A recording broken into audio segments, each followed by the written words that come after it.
Olá, queridos, estamos de volta para mais um programa Palavra da Cruz. Eu estou fazendo a exposição do livro de Filipenses.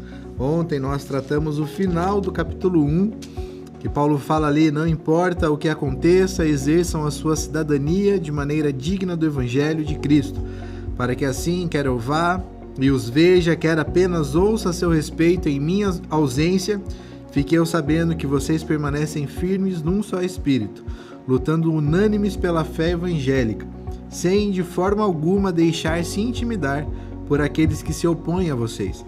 Para eles isso é sinal de destruição, mas para vocês de salvação, e isso da parte de Deus, pois a vocês foi dado o privilégio de não apenas crer em Cristo, mas também de sofrer por Ele, já que estão passando pelo mesmo combate que me viram enfrentar e agora ouvem que ainda enfrento.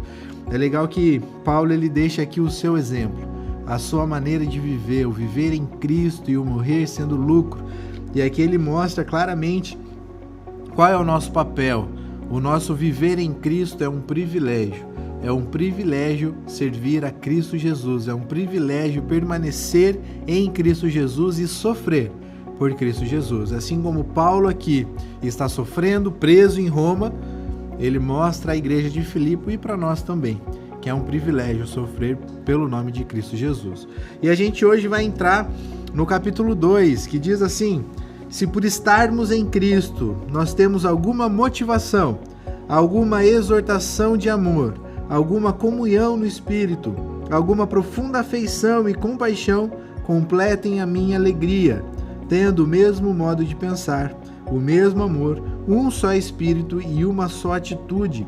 Nada façam por ambição egoísta ou por vaidade, mas humildemente considerem os outros superiores a si mesmo.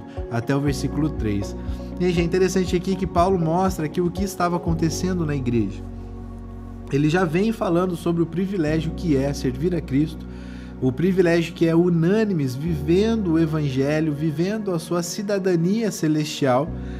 E aqui ele entra trazendo essa afirmação: se por estarmos em Cristo nós temos as motivações que nos levam a agir de maneira correta, a motivação que nós temos é aquilo que Cristo Jesus fez na cruz por nós. E Paulo ele vai falar aqui, semana que vem nós vamos ver, amanhã nós vamos ver dos versículos de 5 a 11, e aqui nós vemos que Paulo ele mostra a sua motivação. Em Cristo nós temos a exortação de amor, e exortação não é uma bronca que eu levo, exortação não é algo de errado que eu fiz, uma pessoa vem me julgar ou vem dar uma bronca em mim. Não, a exortação é você caminhar lado a lado com uma pessoa. Quando você exorta uma pessoa, você está ali se dispondo a discipulá-la, a caminhar lado a lado com ela, mostrando aquilo que ela fez de errado e mostrando pelas suas atitudes aquilo que é correto. E em Cristo nós temos isso. Nós temos o Espírito Santo que habita em nós constantemente. Nós temos Cristo Jesus dando o seu exemplo, se tornando homem, encarnando, deixando o seu trono de glória, que nós vamos ver amanhã, e vivendo de uma maneira exemplar para nós. Então nós temos, porque Cristo ele não nos deixou só. Cristo ele não nos deixou apenas com a fé nele. Não, ele nos mandou o seu Consolador. Ele nos mandou o seu Espírito Santo que caminha conosco, que nos mostra a direção correta, que nos dá clareza nas Escrituras. Então em Cristo nós temos a motivação, o seu exemplo, nós temos também essa exortação de amor, aquilo que ele me mostra na sua palavra, e o Espírito Santo que habita em mim e que acompanha constantemente a minha jornada até eu encontrar com ele nos céus. Alguma comunhão no Espírito, o que nos permite termos comunhão de fato uns com os outros é o Espírito Santo. E Cristo ele não é aquele que está longe, ele é um Deus que está perto, ele tem comunhão conosco. Cristo ele fala conosco por meio da sua palavra, ele nos ouve por meio das nossas orações. Cristo Jesus ele é um Deus presente, ele é um Deus que está conosco por meio do seu Espírito Santo, por meio da sua palavra. Ele não é aquele Deus que simplesmente deu corda no universo e foi embora. Ele é um Deus presente, presente em nossas vidas, presente em cada detalhe de nossas vidas. E isso nos motiva, isso nos traz exortação também. Porque se eu sei que Deus está comigo constantemente, será que eu vou fazer alguma coisa de errado na presença dele? Como se alguma autoridade, como se o pastor ou os meus pais estivessem comigo constantemente, eu ia agir de uma forma errada na presença deles? Muito provavelmente não, né? Mas Deus, ele está constantemente conosco. E será que a minha atitude no meu dia a dia está sendo de fato viver em Cristo, o viver para Cristo, o meu viver é Cristo e o morrer é lucro, como Paulo falou no capítulo anterior? E aqui nós vemos, se por estarmos em Cristo nós temos alguma motivação, alguma exortação de amor, alguma comunhão no Espírito, alguma profunda afeição e compaixão. Essa afeição e compaixão é com as pessoas que estão à nossa volta. Aqui ele está falando de comunhão, aqui ele está falando no meu relacionamento uns com os outros, tanto nas motivações, na exortação, na comunhão no Espírito. Então, como eu tenho lidado com as pessoas à minha volta? Aqui ele fala uma profunda afeição e compaixão uns com os outros. Será que de fato a minha vida é uma vida de compaixão para com o meu próximo? Será que aquilo que o meu próximo está passando é algo que eu tomo para mim, eu ajudo? Se preciso for, até dou minha vida ali por ele, que foi uma ordem de Cristo Jesus: ame o seu próximo como eu vos amei. Então aqui ele fala: completem a minha alegria em tudo isso que eu estou falando. Se por estarmos em Cristo nós temos alguma motivação, exortação de amor, comunhão no Espírito, uma profunda afeição e compaixão, então com tudo isso que o Espírito Santo traz para mim, completem a minha alegria. Como? Como que ali Paulo, ele se mostra ali orgulhoso pelaquela igreja, e ele traz essa exortação a essa igreja porque o que estava acontecendo naquela igreja estava decepcionando Paulo, e se estava decepcionando Paulo, com certeza estava decepcionando também o próprio Deus, o rei daquela igreja. Então ele fala: completem a minha alegria como? Tendo o mesmo modo de pensar, o mesmo amor, um só Espírito e uma só atitude. Queridos, nós temos o mesmo Espírito Santo habitando em nós. E quando Deus, ele quer direcionar uma igreja, ele não coloca só no coração de uma pessoa.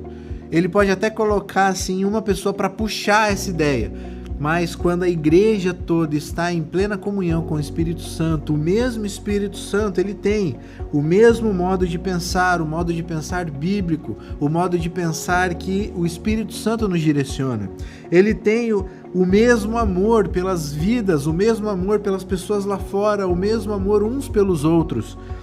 Ele tem um só Espírito e uma só atitude. Então a igreja caminha junto como um só corpo para o mesmo propósito.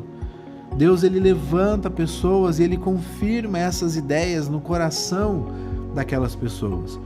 Então a igreja, para ela ter isso, ela precisa estar na mesma comunhão com o Espírito Santo.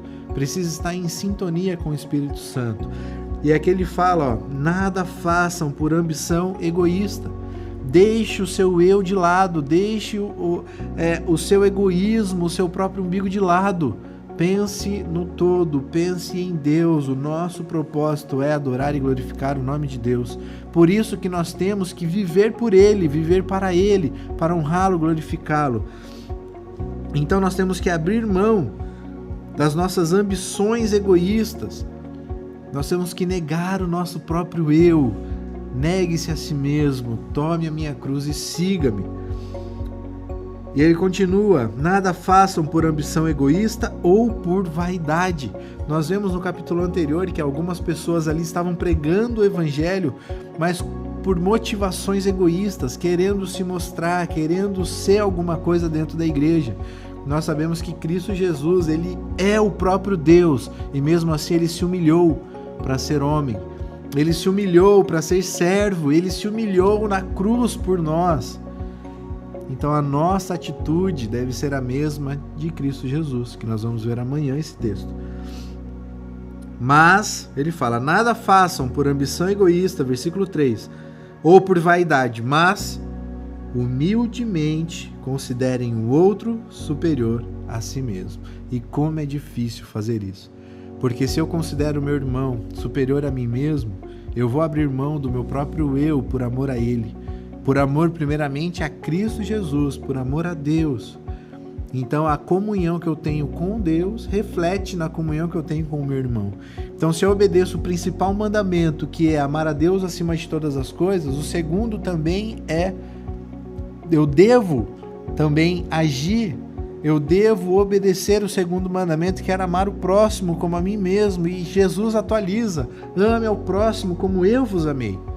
Dando a minha vida, abrindo mão da minha divindade, abrindo mão do meu trono de glória. Então a nossa atitude, humildemente considerem os outros superiores a si mesmo.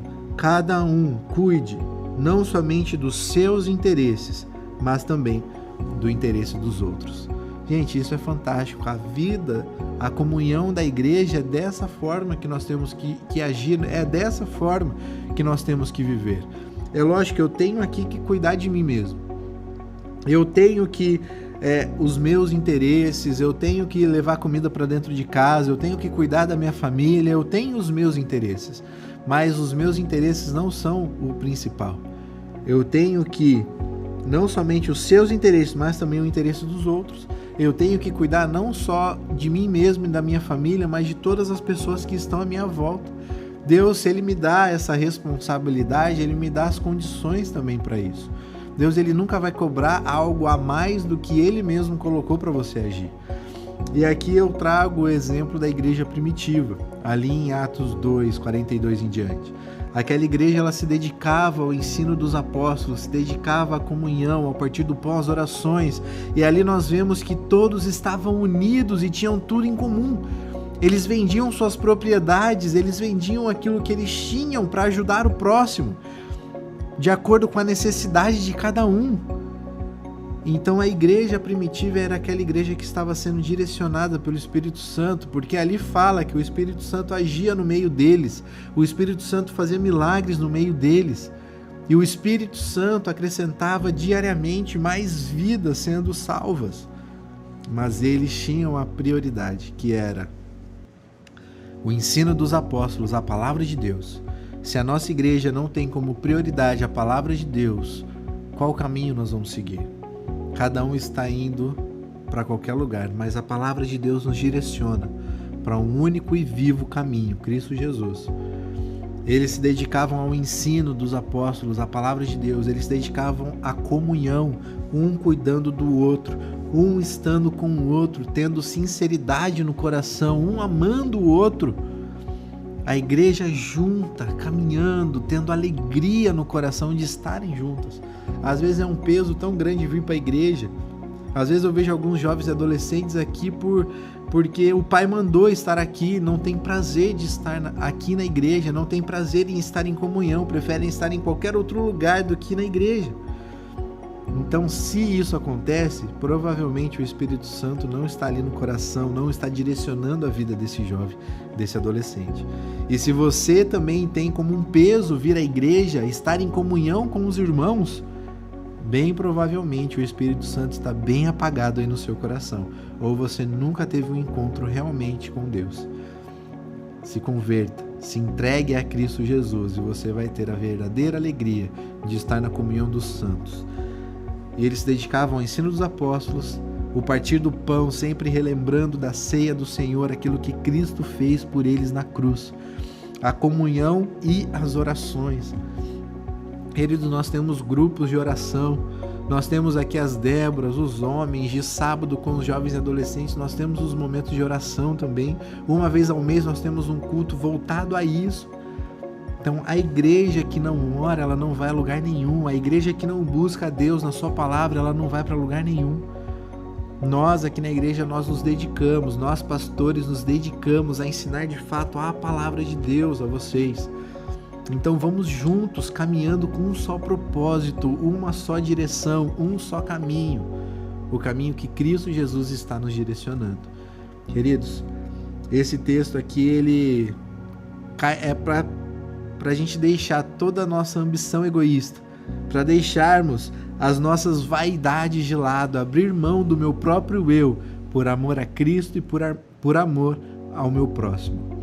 Então amanhã nós vamos continuar a falar sobre o versículo 5 e essa canção, esse hino que nós temos aqui em relação a Cristo Jesus. Seja a atitude de vocês a mesma de Cristo Jesus. Paulo ele vai aqui exemplificar o que ele está ensinando nesse começo do capítulo 2. Tá? Então amanhã nós continuamos a falar um pouquinho mais sobre essa carta maravilhosa de Filipenses. Então, Deus te abençoe grandemente.